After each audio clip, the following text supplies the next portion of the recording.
Well, good morning, Tina. I appreciate the opportunity to talk to you about drowning data sources. I like to introduce myself. My name is David Zane. I'm in Texas. I live in Austin, which is the central part of Texas, and I am a member of the Texas Water Safety Coalition. This is a coalition of about 200 members from across the state. We have 100 different organizations representing city, state, and federal government, families who have lost loved ones due to drowning. We have representatives from the pool industry and pool businesses. So it's really a multidisciplinary group of members whose sole purpose is to get together and talk about how we can keep Texans safe in, on, or around water. We are working, much like many states, on developing a state water safety strategy. And we have a lot of different focus groups, but I am the co-chair of the data work group. I'm a volunteer. I'm a retired public health official. My career was in injury epidemiology, working at several local health departments, as well as at the state health department here in Texas. So I have a lot of passion and interest in training and looking at drowning data sources and how that can be helpful to improve our efforts for drowning prevention. So I look forward on a conversation about the landscape of drowning data sources here in Texas. Yeah, so taking that lead, what are the accessible, so publicly accessible and available data sources within the state of Texas? Okay. Well, interesting.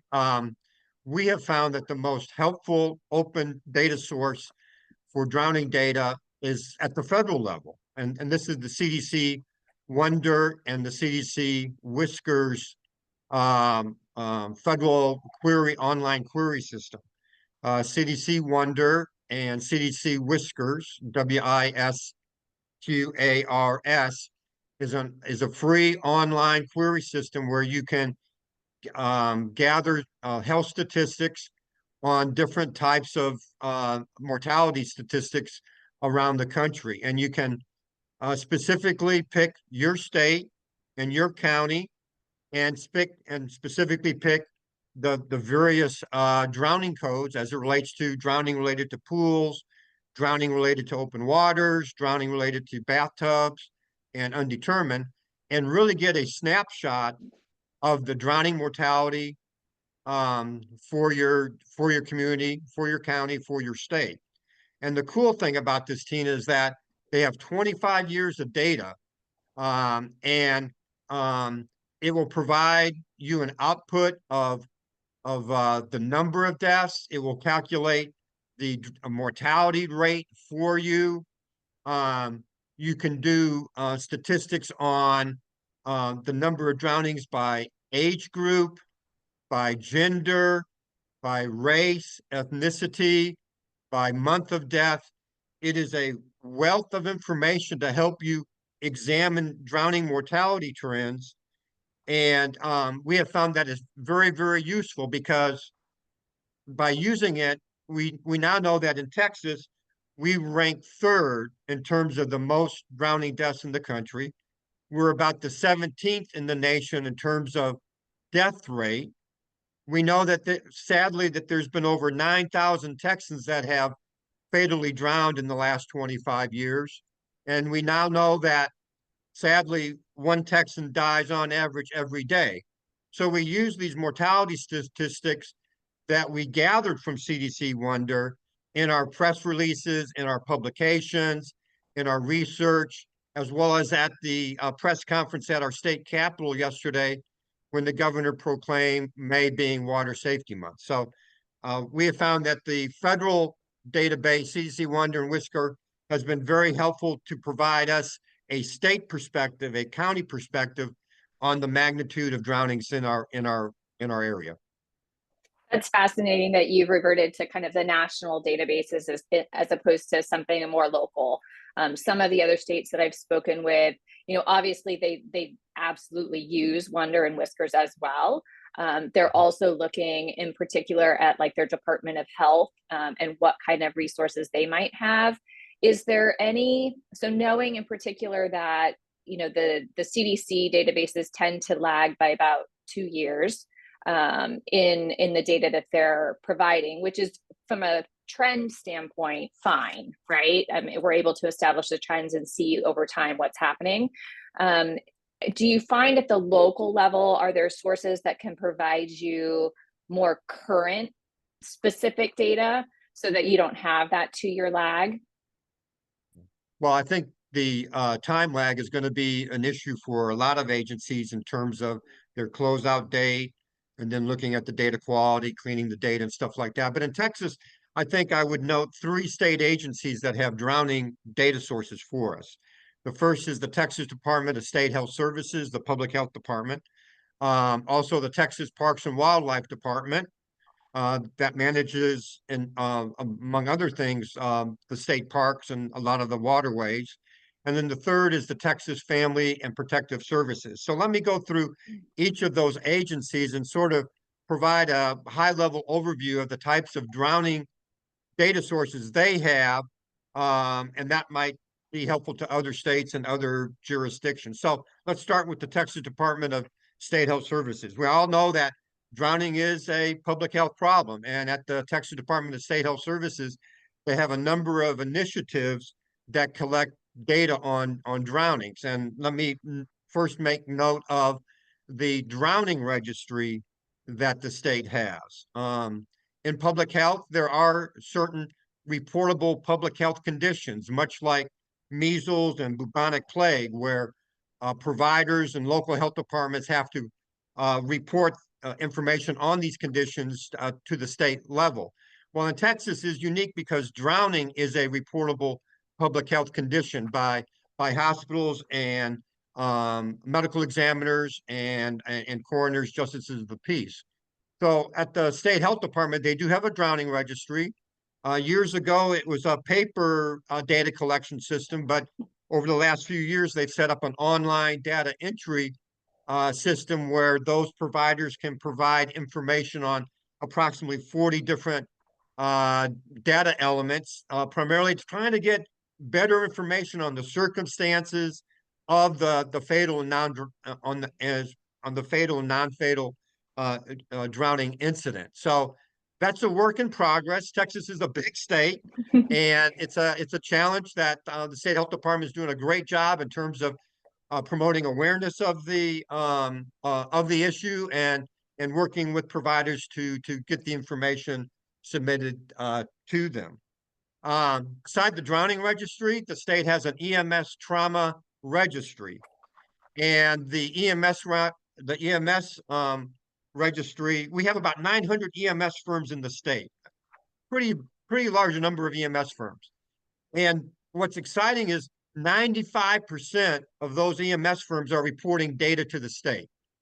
And the data that they're reporting is similar to what other states may be submitting as part of the national EMS medical system. I'm sorry, the National Emergency Medical System Service Information System called NEMSIS. It's a big acronym that's a challenge for me to say.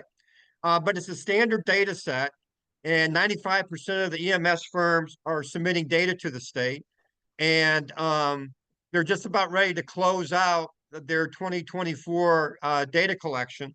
So it's really exciting that we have this robust data system that could be explored looking at drowning incidents. In fact, a drowning researcher at a children's hospital here has reached out to the state and are working with them in terms of trying to get an idea of how many 911 EMS calls were made in Texas for a drowning call, and what month, and what were the ages. And wouldn't that be exciting to get an insight into something that's just not mortality, but the burden on our EMS systems? So that is another data set that the state has, the EMS registry. A third, which is also available in many states, is syndromic surveillance. So the Centers for Disease Control has a national syndromic surveillance program.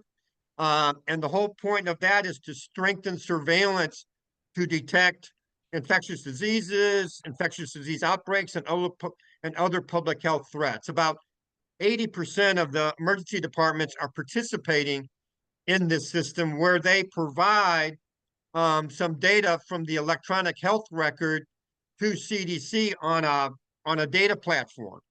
And local, region, and state health departments have access to that data to run queries and statistics to monitor any immediate threats or any trends that they might be seeing in the emergency department. Excuse me. And the type of information that's usually collected is like chief complaint. When you go to the ER, they ask you what's your main complaint. So they capture that. They capture demographics, symptoms, diagnoses, and things like that. And the whole point of this is for early detection of public health threats. And what's exciting is over the last few years, with the leadership from CDC drowning team, they were able to set up a query on the syndromic surveillance platform for drownings. And in fact, the CDC experts, drowning experts, recently published a paper where they looked at syndromic surveillance as it relates to the drowning trends. And it was very, very fascinating. So this is a surveillance system that's in most states, that's available by most local and regional health departments. And there's already a drowning query on the platform. And I know that the local health department here, Austin Public Health Department, has used it, as well as the Houston area, looking at an 8-county snapshot as it relates to the drowning burden. So syndromic surveillance is, I think, a novel way to try to capture more real-time data, as you were talking about, the challenges and the timeliness of the data. And it will answer some basic questions in terms of what is the burden that we're seeing in our area, and that can then lead to further investigations and more collaboration. The fourth data set at the State Health Department that's probably available in many jurisdictions is the State Child Fatality Review Team. And this is a multidisciplinary team set up to investigate unusual or unexpected childhood deaths in a community. And they have a standard data collection system. And of course, since drowning is a leading cause of death to kids 1 to 4, they are seeing these cases, these tragedies. So they will have a data set, and I believe that at the national level, they may have come out with a new water fatality death scene investigation tool that child fatality teams may be able to align with in the future. So that would be providing some more rich data on child fatalities as it relates to drowning. The fifth data set at a state health department would be vital statistics. And this is the collection of death certificate data, which gets fed into the CDC Wonder. So I won't talk more about that, but that's another data set that's routinely part of state health departments. And then the final data set that I haven't used much, but I know Arizona has done a report several years ago, and that's looking at hospital discharge data. Many states collect data on inpatient hospitalizations, and why are people being admitted to the hospital? What are their diagnoses? What are their procedures? How are those bills paid? So hospital discharge data maybe in many states that might be accessible through the state health department. So at the state health department, they have a lot of different resources. Encourage people to reach out to them and ask them about the availability or how to do a data request on these different data sources. So that's the state health department. We have 2 more state agencies. The second one is the Texas Parks and Wildlife Department. Their mission is many things, but one is to oversee the state parks and the many waterways connected with those parks. And there is a federal regulation, I believe, by the U.S. Coast Guard to investigate and report to the feds any serious injury or death related to recreational boating. So the U.S. Coast Guard has a federal reporting mechanism called the Boating Accident Reporting Database, BARD. And Texas, like many other states, um, feed into that system. And they do have an online query system too, where you can go online and look at your state over 15 years of data, I believe. And since we're talking about drownings, drowning is the leading cause of death related to boating. So you can get a snapshot of how many deaths, how many fatal drownings were there related to boating. Um, and they have a lot of information about the injuries and the type of boat and things like that. But again, that's a federal database where you can get at least that query. How many fatal drownings related to boating as it relates to the boating accident reporting database? Um, my colleagues at the Parks and Wildlife, they also have administrative rules to collect information on other water fatalities not associated with boating. So they have a data collection system as well, but that's not online. But we can reach out to our colleagues at Parks and Wildlife and say, hey, how many open water, non-boating related drownings have you had? And we have that information stream as well. And then the last state agency that I'm familiar with in Texas that has a data source, and that's the Texas Family Protective Services. And this is dealing with protecting our kids from child abuse and adults that are vulnerable. So they collect information on drownings for kids under the age of 18, and they post this information on their website. So it's very up to date in terms of the information that they have regarding childhood drowning. So that's a resource that I know a lot of community members across Texas use as well. So we have 3 state agencies. I've given you a snapshot of what's in their different departments on data sources that you might want to see might mirror in your particular state. Yeah, no, that's amazing. Thank you for that. I'm curious, and I've had this conversation in particular, like areas like California, when we talk about US Coast Guard and the data that they collect, and you've got these 3 different agencies in the state of Texas that you've mentioned. How do they play together when it comes to data? Or is that where you need to really go national so that you get the big picture perspective?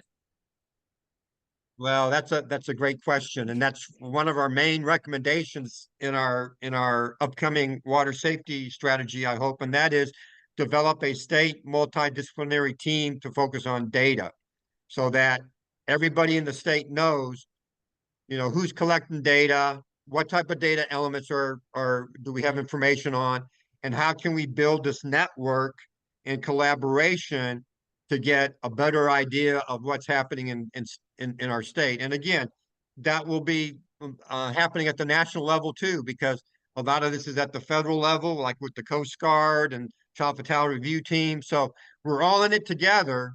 But I think the challenge is first trying to build those relationships and knowledge of what those data systems are. Why is data being collected? Who has access to it? What type of data can be released?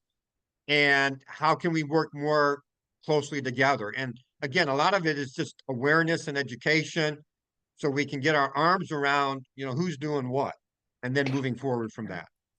So, and then I guess the other layer to this question for someone who maybe hasn't been in this space before is, if you have multiple agencies collecting data, I'm assuming there's a potential for duplicate data, right, among the agencies. So, Right.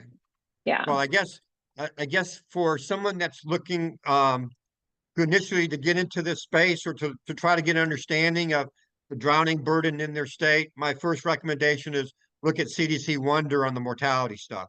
That's the cleanest, easiest way to get a snapshot of mortality trends and the magnitude and burden of drowning in your state. And that will give you, one end of the spectrum, the tragedy of the fatalities. And we realize that, we got to look at non-fatals as well. But again, there is going to be some gaps and overlap and things like that. And I think that's part of the whole national challenge that we have moving forward together. Yeah, no, I would agree with that. So if someone is looking to connect with their local health department, let's say, Right. what's Right. the best means to do that if they've never, if they don't have an existing relationship and they're trying to figure out, like, do I make a phone call? Do I go on the Okay. website? Like, how does that work in Texas? Well, the easiest would be find out who your local health department is, call the number and ask them, connect me to epidemiology. And that will connect you to the statistics and the epidemiologists. And you can ask them about some of these data sources that we talked about in terms of, do you guys collect information on drownings? Where do I go? What about the vital statistics? Are you guys interested in drowning prevention? So I would reach out to the local health department, call epidemiology. They may have an injury prevention program, and just ask them. And let me sort of brag about two local health departments here in Texas, Austin Public Health. Just last month, the local Austin Safe Kids Coalition contacted Austin Public Health and said, can you present at our next meeting about drowning statistics? And the local epi said, great, yeah, I'll be glad to. Not only that, but I'll talk about traffic injuries and opioids and things like that. So the local epi came and presented at the Safe Kids Coalition and did a great job looking at their local death data. They didn't go to CDC Wonder. They looked at the local city data on drownings and gave a great presentation on patterns and trends and things like that. And Austin Public Health over the years have done a lot of different things with drowning. They worked with EMS, looking at patterns of pediatric drowning by zip code and the burden on EMS. They've also looked at syndromic surveillance data to look at what's being seen in the emergency room. Um, they were contacted by a community group saying, we've got some billboards on drowning prevention. Where should we put that up in the county? And talking with them, we thought, okay, let's find out where the kids live and let's find out where the pools are. So looking at tax appraisal district data as well as census data, we were able to sort of give them an idea of, this is where the highest rate of children to pool ratio is. And that community group thought that was very helpful, not only for their billboards, but also for the local EMS to go to those areas to do pediatric CPR training for that particular area. So um, um, Austin Public Health has done some unique stuff there. They've also published at their local medical society about drowning trends. And then the other local health department is Tarrant County Public Health up in the Fort Worth area. And they routinely put out a drowning data brief where they look at not only their mortality, they compare their county to other counties in Texas, they compare to the state. They also bring in the non-fatal data from their children's hospital that has provided to them, and they have prevention resources listed. So these are just two examples of how local health departments have been engaged with their communities to look at the drowning problem in their community. So I highly recommend Yeah. people to just call their local health department. Hey, I want to talk to epidemiology and have a conversation with them. That's great. And I think it just goes to show too, as we talk about developing local or state strategies around drowning prevention, right? That these non-aquatics people, right, that Right. bringing them into the fold is that they have a knowledge base that maybe an industry professional might not, but it's a great resource to bring to the table when you start having those conversations. So that's amazing. Yeah. And Um, again, there's also non-public health data resources out there too. So um Texas is big. We have a lot of medical schools, we have a lot of children's hospitals, and there's some really cool research being done around the state. And one technique that we do here in Texas is we monitor what's being published in the scientific literature on drowning. So using Google Scholar as well as PubMed. We can monitor what's being published on drowning articles, and we reach out to those researchers. So, like every year, there's like 6 publications from drowning researchers in Texas on the work that they're doing, and it's fascinating what's being done. So, they're looking at reviewing medical charts, doing focus group interviews of parents. They're doing online surveys. They're doing observational studies, evaluation studies. So this is another rich resource that states have in terms of trying to connect with researchers at medical schools, children's hospitals, because they may not know about your activities and they want to know about your activities. So trying to learn what's being published in the scientific literature and reaching out to those researchers, we found to be very helpful because we can bring them in as we build our state plan to make sure that we can hear their voices as well. That's amazing. Amazing work. Anything else that you would say to someone who's just stepping into this space of trying to figure out the data in their community? I would say start at the mortality level, go to CDC Wonder, get the big picture, how many deaths are occurring, contact your state and local health department, call them up and say, hey, I heard something about a drowning registry or EMS syndromic. You guys do anything, with that data? How can we work together? How can I put in a data request? Um, Introduce yourself, find out what their interests are. They may know of somebody that has fatally or non-fatally drowned. So they may have a personal interest in this story, in this issue too. And then find out if they've done any reports. When does the state child fatality review team produce their report? How often do they produce a report? And then invite them to meetings, invite them to present, and work with them on a report that that you can collaboratively publish in the medical journal or the public health journal for the state, and then ask them what you can do to them, ask them what you can do to help them too, because we're all in it together, and then thank them for their work. Awesome. Well, David, this has been great. I really appreciate your time and the information that you've shared. I think this is going to be a wealth of knowledge and resource for folks who listen to this particular webinar. So thank you. Well, thank you for your work, and we will move on together.